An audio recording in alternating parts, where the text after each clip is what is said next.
विश्वविद्यालय की ओर से घोषित किए गए बीएससी और बीकॉम पहले और दूसरे साल के रिजल्ट में करीब 80% छात्र परीक्षा पास नहीं कर सके हैं, जिसके बाद एचपीयू में माहौल गर्म है।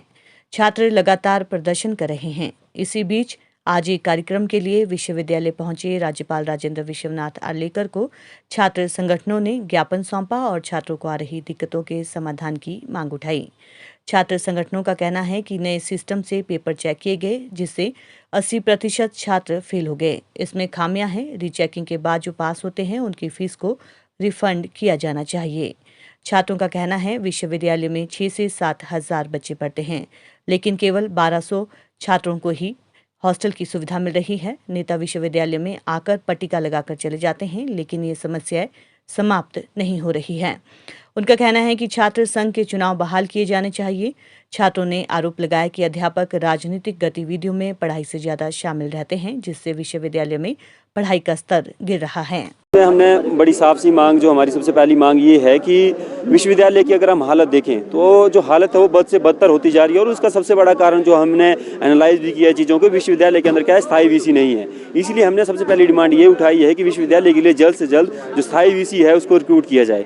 दूसरा, इसमें जो जितनी भी इरेगुलरिटीज़ हैं, चाहे वो आप ईआरपी के अंदर देखें, ईआरपी के इतने खस्ता हाल हैं कि उस खस्ता हाल के चलते हमारे जो अभी के रिजल्ट निकले हैं यूजी के, उन रिजल्ट के बहुत बुरे हाल हैं। और उसका सारा का सारा जो श्रेय जाता है वो हमारे जो ऑनलाइन पेपर चेकिंग हो रही है, जो ईआरपी के अंदर जितनी भी ऑनलाइन स्कैनिंग करते हुए जो पेपरों को चेक किया जा रहा है, उसकी वजह से सारी की सारी दिक्कतें पेश आ रही हैं, जिसके चलते जो बहुत से स्टूडेंट ने क्या है सुसाइड भी कमिट किए हैं। इसके अंदर जो हमारी और एक जो महत्वपूर्ण मांग है कि हमारे विश्वविद्यालय की अगर हम बात करें तो यहाँ पर लगभग 6 से 7 हज़ार स्टूडेंट जो पढ़ रहा है, लेकिन जो हॉस्टल की फैसिलिटी है वो लगभग 1000 से 1200 स्टूडेंट को यहाँ पे मिल रही है। यहाँ पे आए दिन जो राजनेता आते हैं और यहाँ पे शिलापट्टियाँ लगा के चले जाते हैं, लेकिन अगर हम हॉस्टल निर्माण की बात करें तो अभी तक भी जो हॉस्टल निर्माण का कार्य जो शुरू नहीं हुआ है। हॉस्टल की डिमार्केशन के लिए पैसा काफ़ी लंबे समय से यहाँ पे आया हुआ है, लेकिन उस पैसे को अभी तक इस्तेमाल नहीं किया जा रहा है। इसलिए हम यहाँ से ये मांग कर रहे हैं कि हर एक स्टूडेंट को हॉस्टल की फैसिलिटी जो है यहाँ पे दी जानी चाहिए। इसके साथ साथ जो हमने एक जो मुख्य हमारा मुद्दा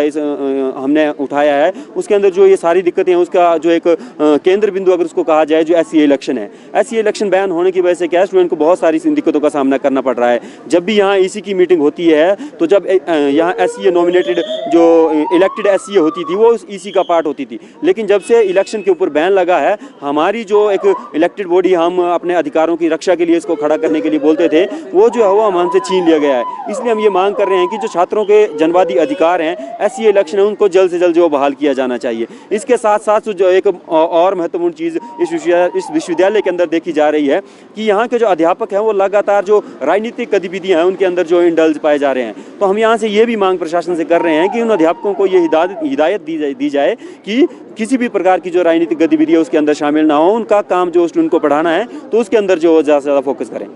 धन्यवाद। मेरा नाम यासीन भट्ट है, मैं निःशुल्क राज्य महासचिव हूँ।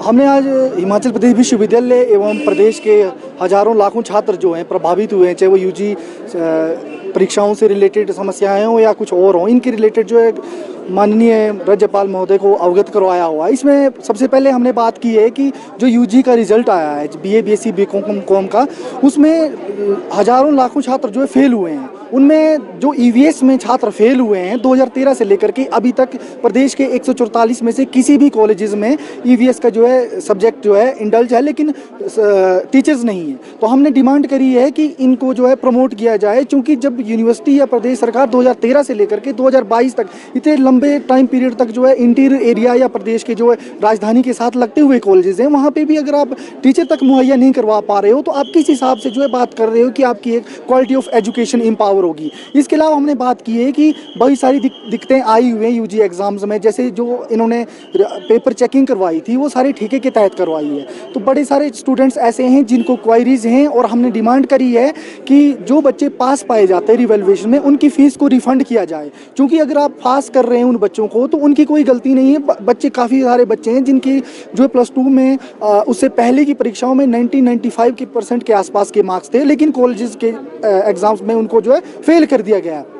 इसके अलावा हिमाचल प्रदेश विश्वविद्यालय में बहुत सारे डेवलपमेंट के काम हुए हैं, लेकिन बड़े दुख के साथ हमारे को कहना पड़ रहा है कि इन डेवलपमेंट्स के काम में जो टोटली लीपापोती की गई है। एडमिनिस्ट्रेशन के द्वारा पैसा कमाने का एक माध्यम बनाया गया। हमने माननीय राज्यपाल महोदय को, महामहिम को आग्रह किया इनसे कि इसके लिए एक कमेटी बिठाई जाए। जिस प्रकार से एक दिन कार्य किया जाता है और 10 दिनों के बाद वो कार्य जो है खत्म हो रहे हैं, वो लीपापोती की जा रही है, सिर्फ पैसे ऐंठे जा रहे हैं। किस प्रकार से विश्वविद्यालय की गुणवत्ता दिन प्रतिदिन बढ़ रही है, चाहे वो हम जो हिमाचल प्रदेश विश्वविद्यालय में प्रोफेसर रिक्रूटमेंट भर्ती की जो घोटाला हुआ था, स्कैम किया गया था, उसके बारे में हमने विश्वविद्यालय एनएसयूआई इकाई की तरफ से जो है राज्यपाल महोदय को अवगत करवाया है कि हिमाचल प्रदेश विश्वविद्यालय में जो टीचिंग भर्ती घोटाला हुआ है उसकी जांच की जाए। चूंकि हिमाचल प्रदेश विश्वविद्यालय का स्तर दिन प्रतिदिन गिर रहा है, नैक की टीम अभी आई हुई